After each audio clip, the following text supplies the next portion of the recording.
everyone, thanks so much for joining me.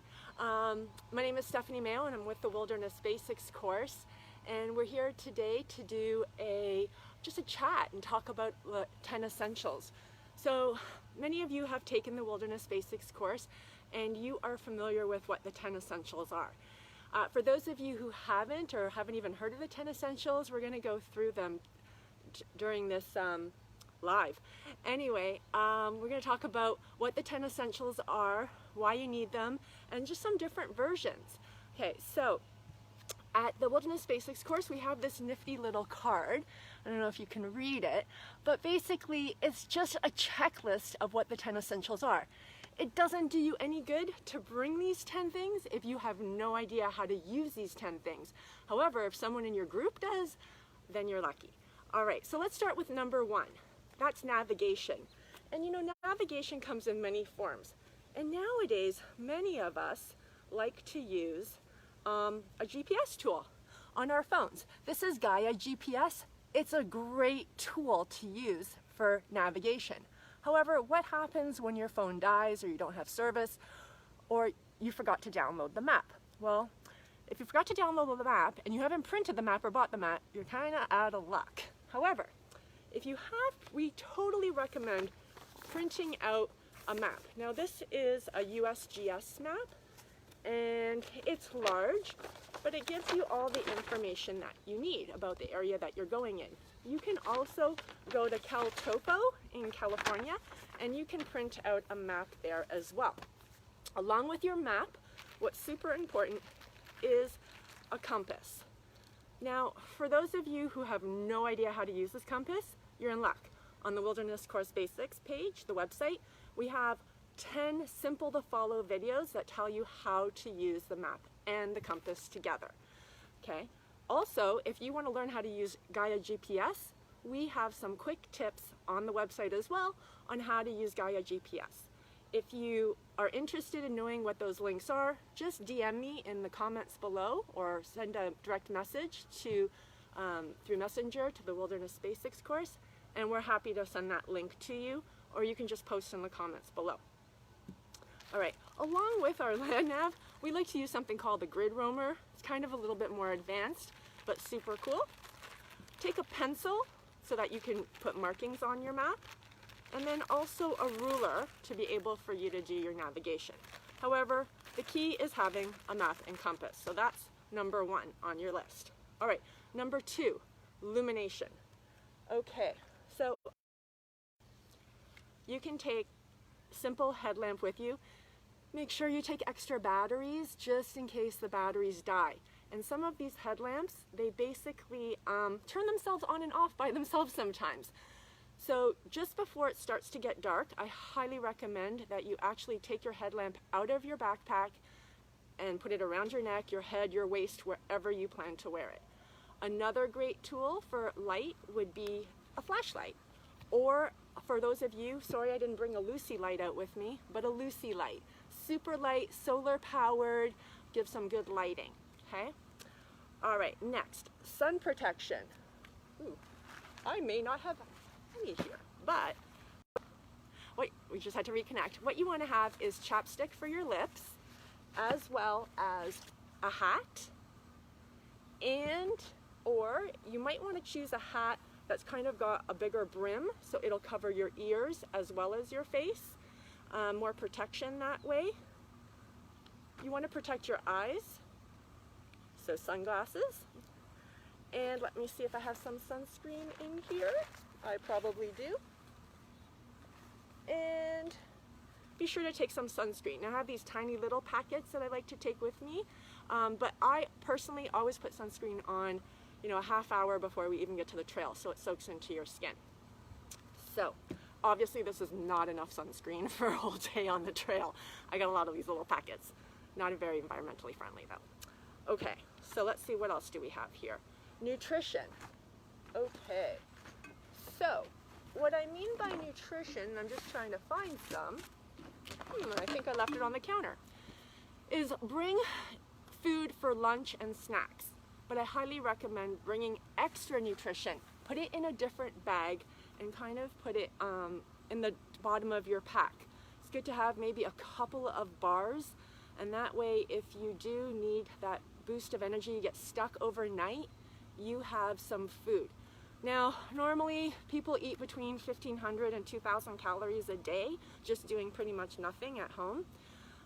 So just make sure you have enough food to carry you through the night. An energy bar has like 200 to 300 calories. So you only really need 2 to kind of carry you through to the next morning if you do get stuck out on the trail.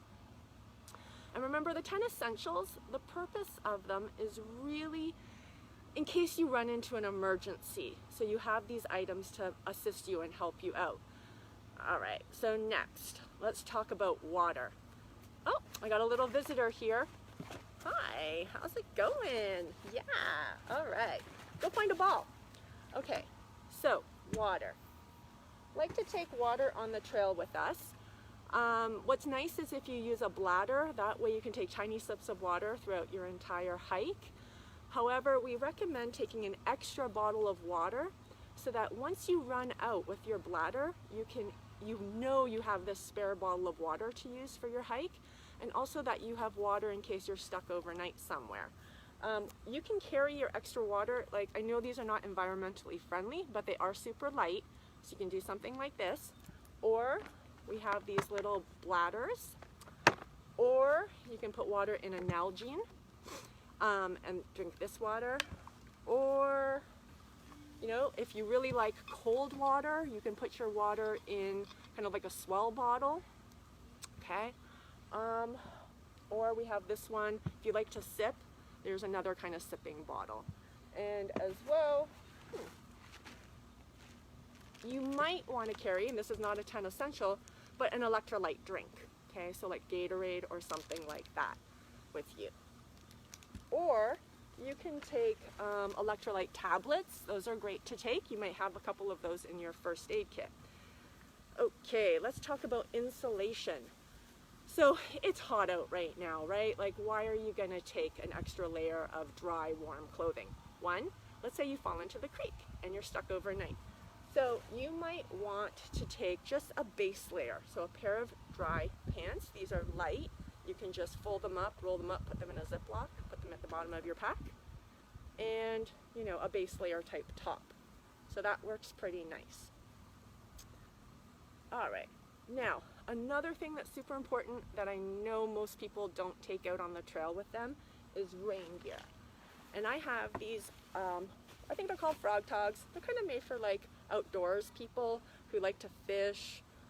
They do get caught easily and snag, but they're super ultralight and very inexpensive. So here's a set. I have the jacket as well as the pants.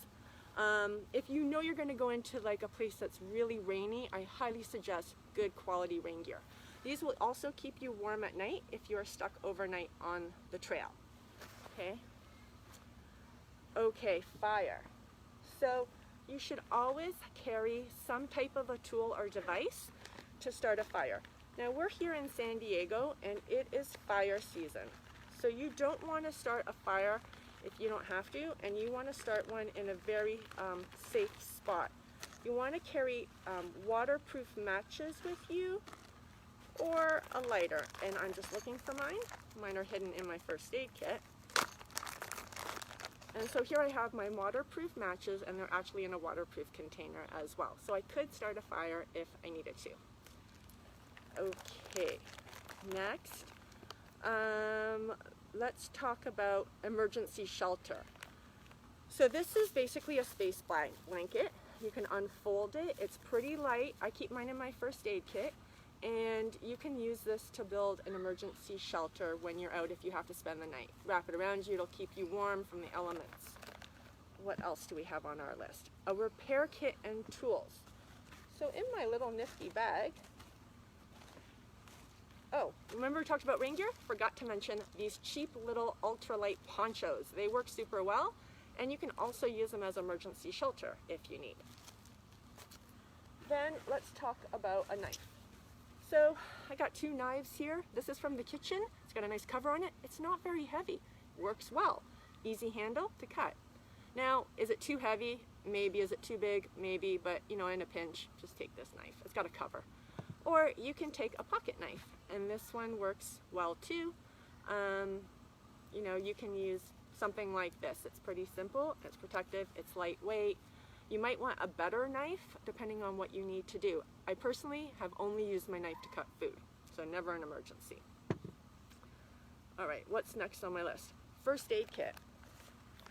So my first aid kit is within this little bag. I just pulled it out to find some stuff for you.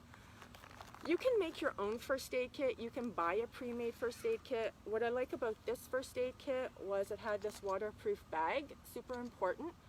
Whatever you do for your first aid kit, please ensure that you check when things expire. Or if you use items from your first aid kit, go back and actually you know, replenish your first aid kit. I have a whole bunch of little pills and things that I put in a separate little packet, and we'll do another session another night on what to carry in your first aid kit and what things are used for. Okay, now some of these items are not essentials, but you might want to take them with you. If you have any questions, please ask me in the chat below. I'll be happy to answer. Here are some electrolyte tablets as well. And you might, if you're heading up to Mammoth or any of our local mountains, it could be buggy. So you might want to take a head net. So not one of the official 10 essentials, but this will make your life so much better when you're out on the trail if there's bugs. Another item that you may want to take with you is your toiletry bag. I have toilet paper in here, a shovel, and hand sanitizer. Speaking of which, so here's my toilet paper, my shovel, and then you want to actually carry a baggie to take out toilet paper with a Ziploc bag. And let's see what else we got here. Some wipes and some hand sanitizer. Two things that I highly recommend that you take with you on the trail this year, more than any other year, is hand sanitizer and some type of a face covering. Now a bandana works great. So if you're on the trails and you run into other people, wear your face mask. Want to stop COVID. The other thing is, if you forget your hat, ta-da, awesome hat. If you find that you're burning around your neck, cover your neck. If you have cut your arm and you need something to quickly do compression, there we go. If you need to do a cold compress, you can just pour water on it, put them back of your neck, cold compress. Bandana, fantastic thing. Not one of the official 10 essentials, but man, take it out on the trail with you. It's a winner. So I'm just gonna check to see if anybody has any questions. And of course, I can't see what we're talking about. Well, that's hilarious. So if anyone has any questions, hey, shout them out. Please post them and I'll be happy to answer them. If you're not watching this live and you're watching it recorded, feel free to send a message through Messenger to the Wilderness Basics course, or you can just post in the comments and I'll be happy to reply. If I don't know the answer, I'll get it for you. So if anybody would like one of these Wilderness Basics cards, just a checklist, I'd be happy to send that out to you via mail. And if you'd like one of these fun Wilderness Basics course stickers, I'd be happy to send one out to you as well. So just DM me or send a comment in the messages below. I'll contact you and then I'll get your address and mail these out to you. All right. Well, I hope you've enjoyed this quick edition of WBC's Live and been able to share with you the 10 essentials and things to take on the trail. Just remember, even if you go up to Potato Chip Rock and Poway, it's really super important to take your 10 essentials with you, especially your water. You can't take enough water. All right, thanks so much for watching, and we'll look forward to seeing you again sometime. Have a wonderful evening and enjoy the trail.